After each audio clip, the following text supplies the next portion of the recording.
students, welcome to our poetry class for today. Today's poem will be Theme for English B.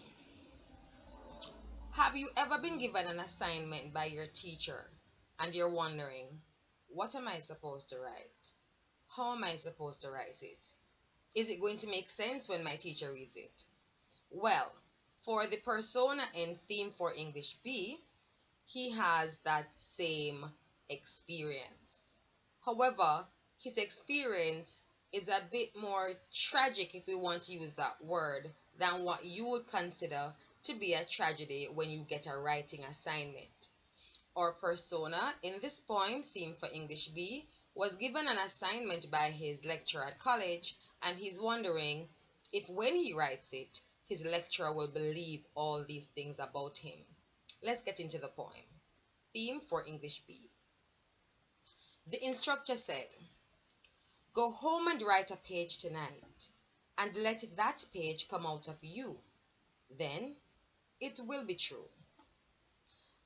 I wonder if it's that simple. I am 22, colored, born in Winston-Salem. I went to school there, then Durham, then here, to this college, on the hill above Harlem. I am the only colored student in my class. The steps from the hill lead down into Harlem. Through a park, then I cross St. Nicholas, 8th Avenue, 7th, and I come to the Y, the Harlem branch Y, where I take the elevator up to my room, sit down, and write this page. It's not easy to know what is true for you or me at 22, my age. But I guess I'm what I feel and see and hear. Harlem, I hear you. Hear you, hear me, we too, you, me, talk on this page. I hear New York too. Me. Who? Well, I like to eat, sleep, drink, and be in love. I like to work, read, learn, and understand life. I like a pipe for a Christmas present. Or records, Bessie, Bop, or Bach. I guess being colored doesn't make me not like the same things other folks like who are other races. So will my page be colored that I write? Being me, it will not be white. But it will be a part of you, instructor. You are white, yet a part of me, as I am a part of you. That's American. Sometimes perhaps you don't want to be a part of me, nor do I often want to be a part of you. But we are. That's true. As I learn from you, I guess you learn from me. Although you're older and white and somewhat more free. This is my page for English B. Ladies, today we're just going to do an overview of this poem, and at some point during the lesson or on your Google Classrooms, you will be given the rest of the notes for this poem. So let's go. The title of the poem says Theme for English B. Simply put, it is my topic for my English essay or my English assignment. Our persona was given the instructions by his teacher to write something or write an essay about himself. Our persona is wondering, will you believe me when I write about myself? And he asks that question because our persona is black. The instructor, as our persona says, is white. The time that the poem was written about was a time of segregation and integration into schools, which is why our persona says, I am the only black person here. So, when I write my essay about myself, will you know that I'm black? I hope we're following. So when he questions, I wonder if it's that simple. He's saying to himself, Is it really that simple for me as a black young man at 22 years old to be writing something about myself and you take it as it is? Or will you expect more, or will you expect less? How simple is this assignment? He gives his biographical data. He says he's 22 years old and he is colored. He tells us where he was born, in Winston-Salem, which is in North Carolina. And in North Carolina, over the years, even though they may have racist tendencies, they're less racist than South Carolina, right? He tells us where he went to school. He went to school in Durham, in Winston-Salem, and he's now here at the college in Harlem. Around this time, it was the Harlem Renaissance, where black persons were coming into their own. Jazz was a wonderful musical experience. Poets were writing, artists were just booming. So when this happened, or when this poem was written, or the time it was written for, black persons were coming into their own form, their own art form. And so that's one of the reasons why the poet mentions Harlem. The young man in the poem further tells us where he lives. He says he leaves college every day and he goes to the Harlem Y. That would be the Harlem YMCA, Young Men's Christian Association.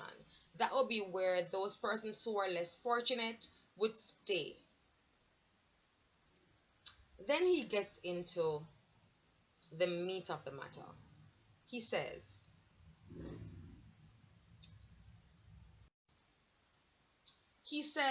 it's not easy to know what is true for you or me. Because at the end of the day, ladies, this young man is saying, where do we draw a line? Or do we draw a line? Is it that because I am black and you are white, we're different? Or can we like the same things? Can we be the same thing? And he says, well, I'm 22. But I guess I'm what I feel, see, and hear. So right here in this section of the poem, our persona is expressing his feelings. He's saying, this is what I am, or these are the things that make me human. These are the things that make me, me. He says, I guess, I'm what I feel and see and hear. Harlem, I hear you. Hear you, hear me, the echoing. He's saying that I live in Harlem. I am a part of Harlem. So if I'm a part of Harlem and I'm a part of New York, it therefore means that everything that is Harlem, that is New York, that's what he is. He says basically here, I am a product of my environment. I am a product of where I come from. These are the things that make me unique. And then our persona says, well, if we're going to get technical, I like to eat. I like to sleep and drink. I like to do the things that you like. I do the things that are human. And then he says, I like to work and read and learn.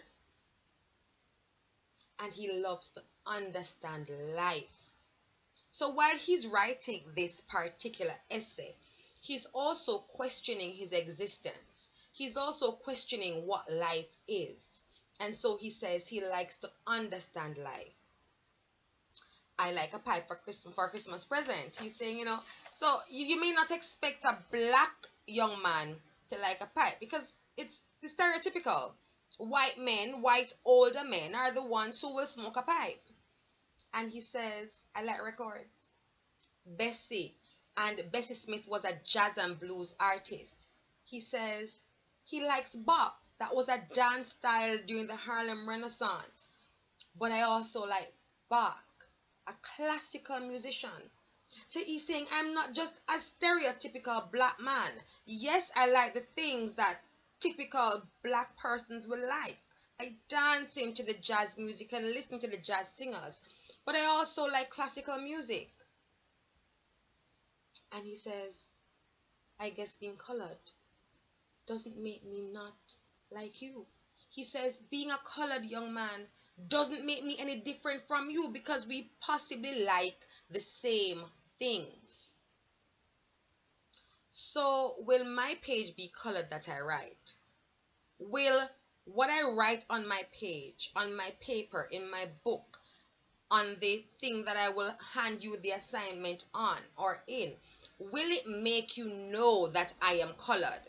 Will it? Because I like everything. And then our young man says, being me, it will not be white. He's saying, I'm a black man, but I know my page will not be white, even though I may like the same things that you do. I'm still going to be a black man after I write this essay. But it will be a part of you, instructor. So he's saying to the instructor, listen, no matter our race or complexion, it doesn't matter. At the end of the day, we exist in a world, and at times we are the same. We are part of one human race. The young man in this poem says, you are white, yet a part of me, as I am a part of you. We belong to the same human race, professor or instructor. We are human beings. We're going to like some things, we're going to dislike some things. But at the end of the day, we exist and we are a part of one race. And he says, that's American. It's American to share. It's American to be in this mixing pot. It's American to be black and white. It's American that we're going to like the same things at some point in time. But does that make us different? Because I'm black and you're white? And our persona says, sometimes perhaps you don't want to be a part of me. And we're delving into race relations now, racism, discrimination, prejudice, you name it. He says, sometimes perhaps you don't want to be a part of me. Nor do I often want to be a part of you. So he's saying at the end of the day, when you don't want to be a part of me, we're no different, because at some point in time, I don't want to be a part of you either. I don't want to be mixing with you because I may not like what you represent.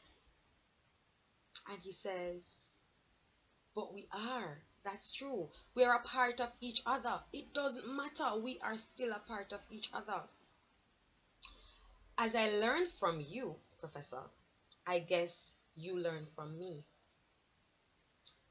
Although you're old and white, and we see an older white gentleman as having more experience in this world, as being able to navigate through life. He would have known the curves and the crevices of life already.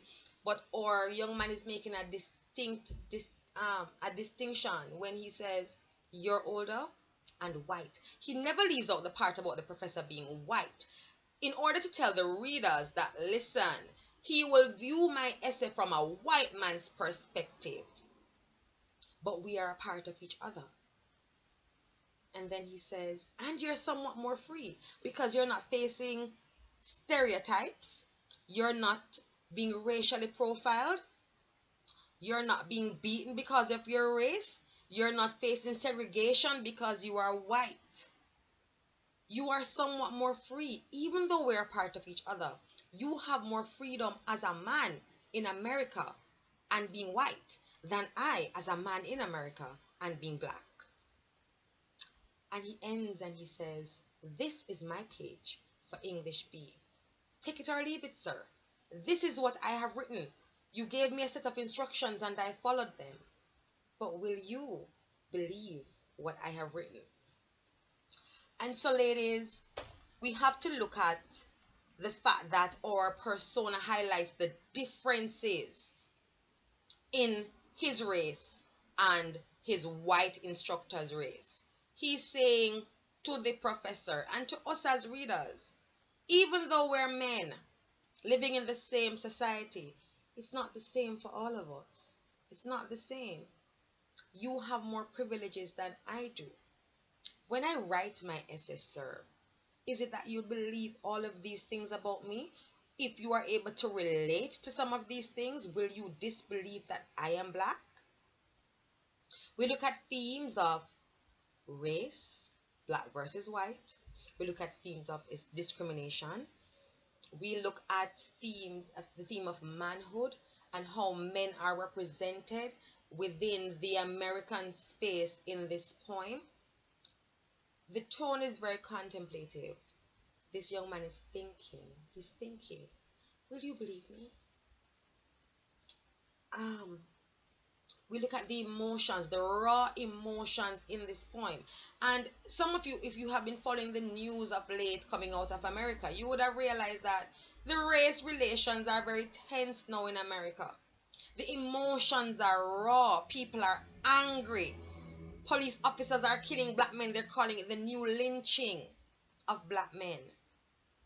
Because police officers feel afraid. Their lives are threatened. They feel threatened by young black men. Right? So this poem brings up a lot of raw emotions for this young man. This young man is saying, it hurts that maybe you will not believe what I write.